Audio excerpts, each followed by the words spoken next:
Howdy, howdy, howdy. It's Rodfather 916. Many decades ago, I was at a symposium, I think it was in Berkeley, and I think the speaker was Jane Fonda. And I remember her saying that life is a journey, with most of us heading in the same direction, but we'll arrive at different times. And that is so true for my life, because even with the gray hairs, I'm still learning. Even with my grown children, I'm still learning about myself. Sort of sometimes reevaluating my life and realizing the mistakes I made and how I can choose a path that's different. Now, the genesis of this video was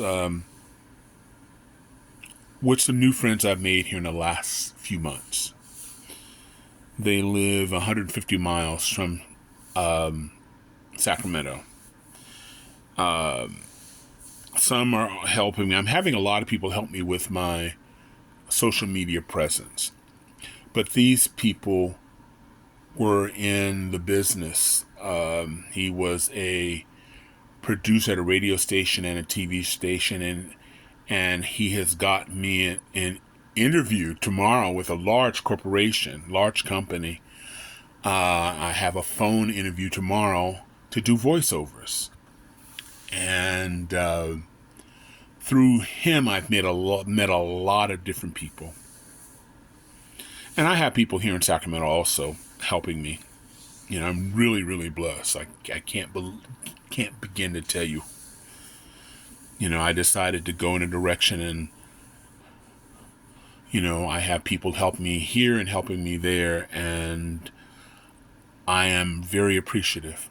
So these people live in the Bay Area. They live south of San Jose, and I've met a lot of friends through them. I met this one couple who just super nice, and they've invited me to a few parties. And I'd rent a car and go down there. And recently I said to them, you need to come to Sacramento. Sacramento has a lot of places, a lot of things to do here in this town.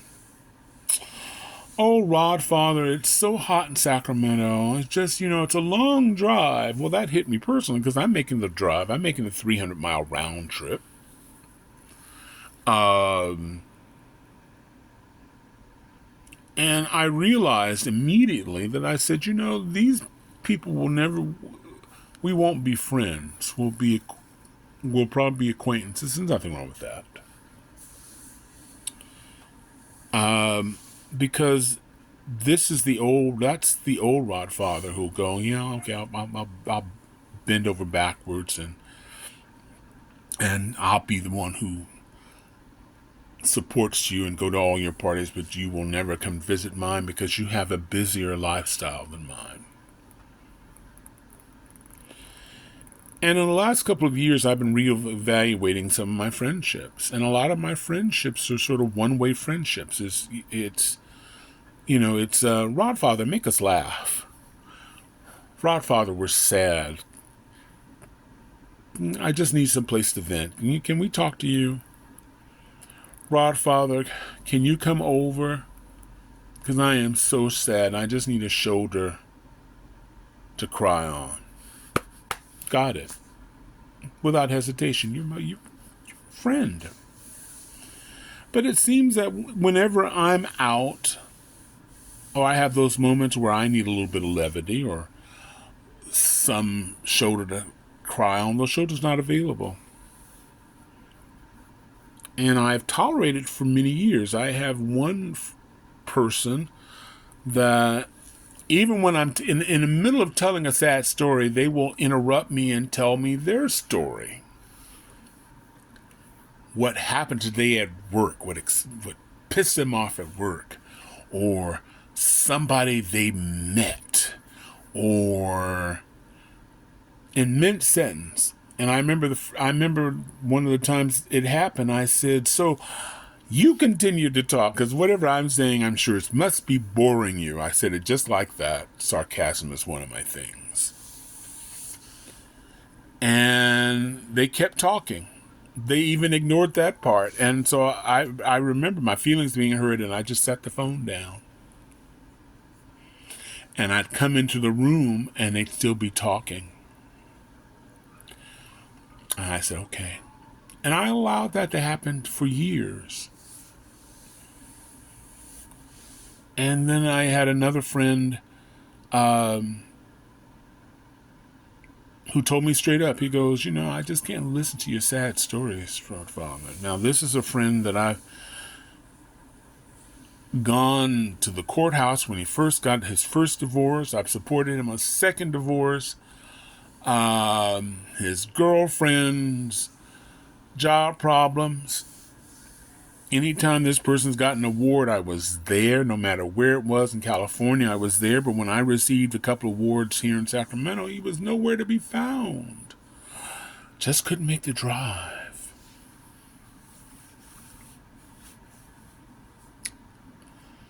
So in the last couple of years, I decided, I don't need this. I don't need this. This is not what I want in my life. I've accepted it. And I'm not angry with him because I created this. We teach people how to treat us. And you have to take responsibility in your part of the problem, because you are part of the problem. And unless you do that, you can't fix the problem. If you can't acknowledge your part in it, there is no real chance for you to fix that problem. So I look at relationships and friendships. I even thought about today. I've been divorced just about, I think, a little over 20 years. In the last 7 or 8 years, I went online looking for love in all the wrong places. And despite California having 40 million people here, only people were interested in me who lived. They lived in the suburbs of Moscow or some colony in Western Africa. And so I would say, well, why don't we meet someplace in the middle? Because we both have a distance, and this way the expense would be shared. And of course, they would always say no. And I would always go to their place, and where I'm doing all the heavy lifting getting there, bearing all the expense getting there, and it doesn't end. And when I get back, in one case, I went back several times to the East Coast, several times on my dime. And one time it just occurred to me, it's like, this is not going to get any better unless I demand it.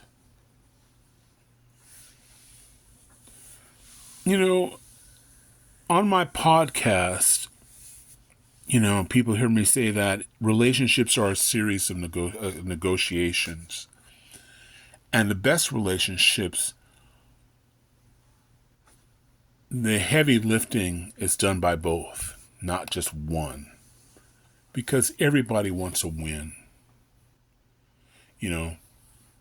This week, someone may make a sacrifice for the other person. Next week or the next month, they make a sacrifice. But everybody wants to win. And when one person does all the heavy lifting, that's where resentment comes in. And if that side is doing all the heavy lifting, is not happy in the relationship, then in fact they're resentful. But see, they're the ones at fault. Some people may not agree with me, but see, the reason that you are at fault is because you allowed it to happen. Things that have happened to me, in most cases, I allowed it to happen. Maybe I was afraid of losing my friends because I only have a few friends. I know a lot of people, few friends. But that was the old Rodfather. When it came to dating, when I stood my ground and said we have to meet halfway, well, that eliminated 98.9% of the people. 98.9% of the people, well, no, we can't come. We don't have the money, which is just so. Why in the hell are you talking to somebody who lives in California and you live in Denmark if you don't have the money to visit them? Come on, stop it. Stop it now. But again, we are in charge. We can say no. We can't blame that person because we made the trip and we're feeling this small. We can't blame the person because we did what they asked, that we did all their sacrifice and they gave us nothing.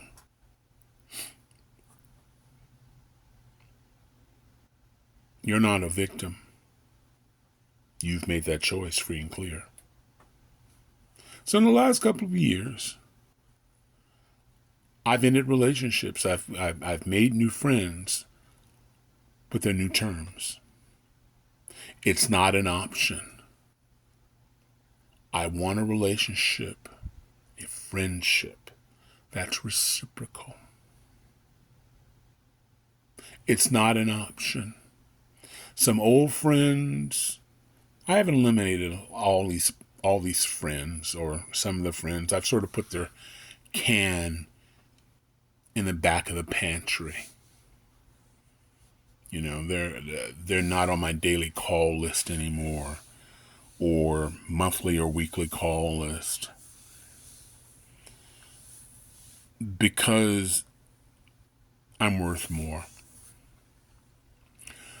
So I'm going to end that here. I sure appreciate it if you like, subscribe, and share.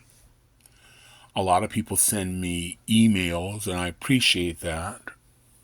But I would sure like you to make comments, because I'd like to know if any of you are in these relationships where you're doing all the heavy lifting. Relationships, friendships. And if you are doing it, why are you doing it?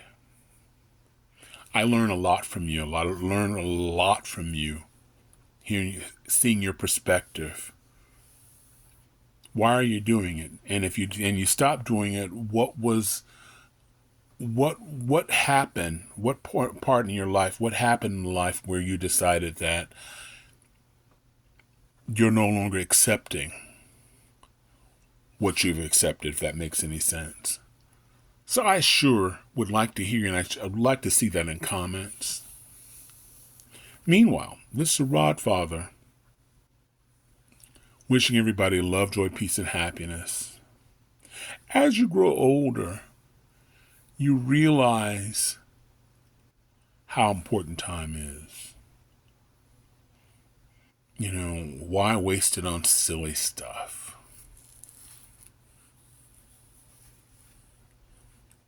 I may have 10 years, I may have another 40 years. But I'm at an age where it's sort of countdown. Why am I going to waste it on silly stuff, silly shit? So I'm ending here. I really appreciate you watching. I always do. Thank you a lot. Take care.